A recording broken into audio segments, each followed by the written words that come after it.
Hey everyone, so I'm a little bit bummed out because yesterday I helped my friends install my JDM rear fog light onto my 2013 STI sedan, which is a cool piece, but when I wired it, well, when I had my friend wire it, I asked him to wire it into my taillights because I thought it would look cooler having it remain on.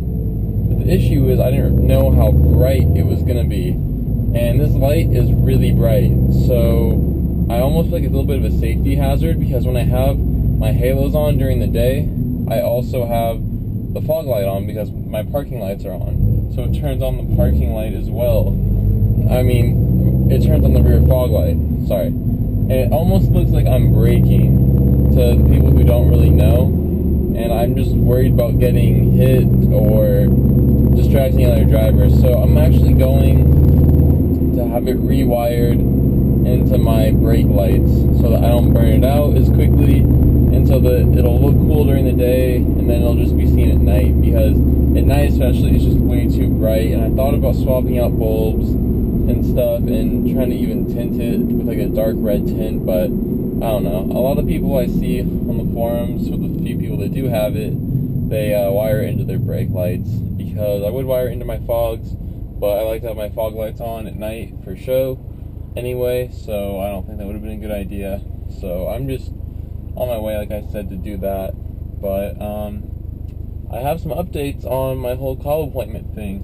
I guess that I'm gonna have to be going with equal length headers because those Tomei unequal lengths I have will not work, because I need a 2-bolt flange, like I said, and the fabrication won't work because the Tomei headers have to utilize the Tomei up pipe according to Tomei and Cobb, so that's not going to work. And there's no other unequal length headers on the market that have a 2-bolt flange, and so I think I'm going to get the Perrin big tube equal length headers. It actually, I think, sounds pretty good with the Q300. I've never actually heard the big tube headers, but I have heard like the NVIDIA equal length race and stuff, so I'm really torn between the NVIDIAs and the Perrin headers. But everyone, like, well, I say everyone, Cobb and Rally Sport both recommend the Perrin headers to me over the NVIDIAs, and they have bigger tubing, so I figure I'm just going to do that. And it'll end up costing about the same as it would if I sell my Tomeis, and it'll end up costing about the same if I were to keep my Tomeis and get them fabricated. Those Perrin big tubes didn't cost the same if I sell my Tomeis and save the money on the fabrication. So I'm pretty much breaking even and getting brand new headers and not having to worry about fabricating them and stuff. So I'm excited, but I'm also nervous because I hope it doesn't sound bad. The videos I've heard, it actually keeps a little bit of the rumble and stuff. I think it sounds pretty good, but I should be able to make some good power with those. But with the microphone situation, I know that the mic sounds pretty crappy on the GoPro, which I apologize for. It's just I don't really know much about microphones, so I'm trying to find a good one that'll work out with the GoPro and stuff, and it's easy to mount. So if you guys have any ideas for a good microphone, go ahead and let me know. I'm not trying to break open the piggy bank for one, especially since, I mean, they'd have to come out of my money anyway. But yeah, so I'll try to get a new microphone and stuff, which I think will help.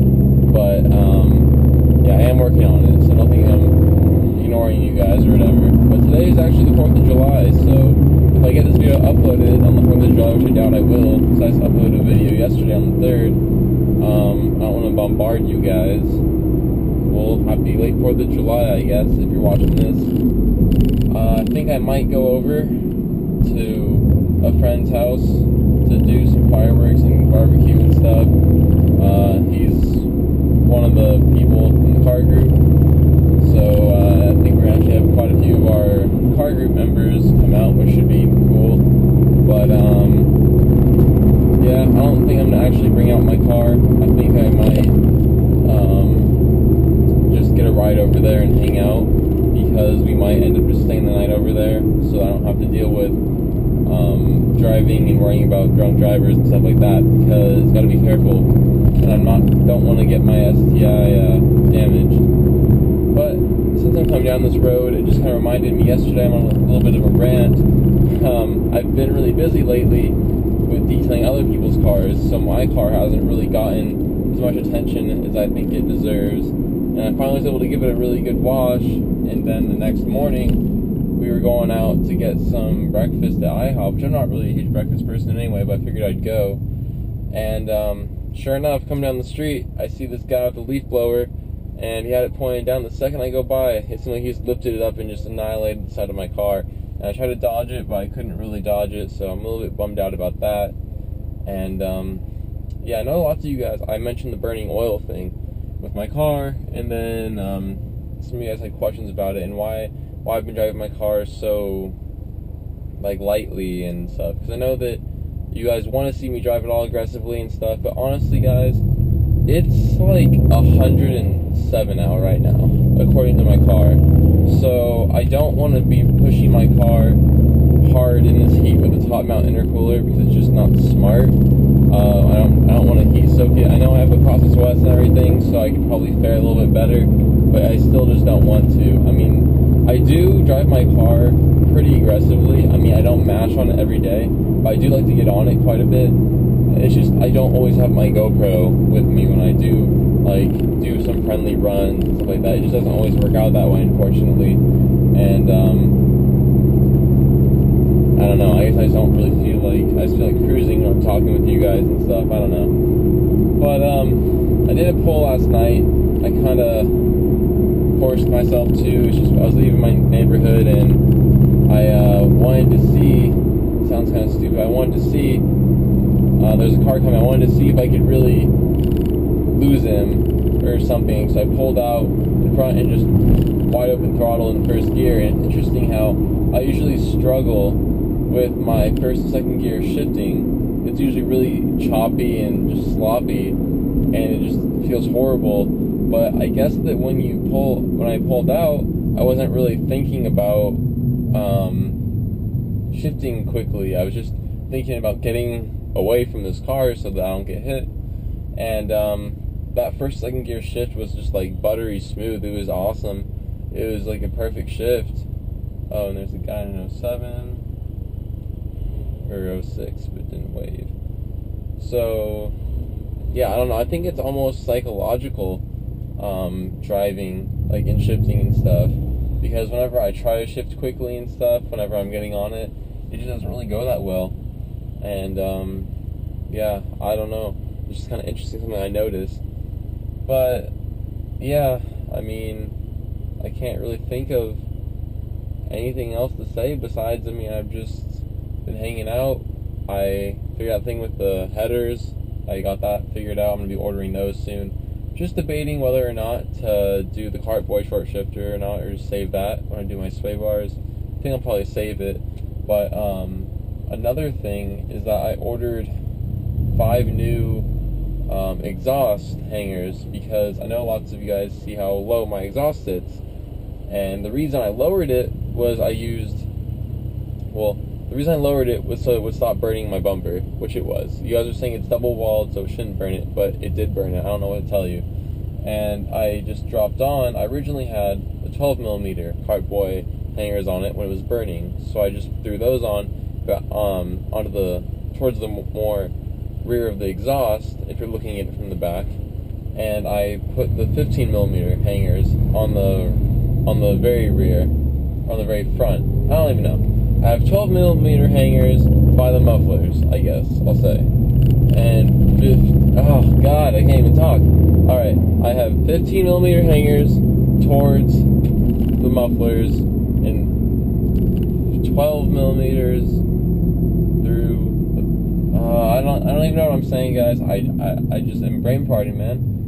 I have 15mm Cartboy hangers like on my mufflers. That's why it sags so low. And 12mm Cartboy hangers more towards like the mid-pipe area.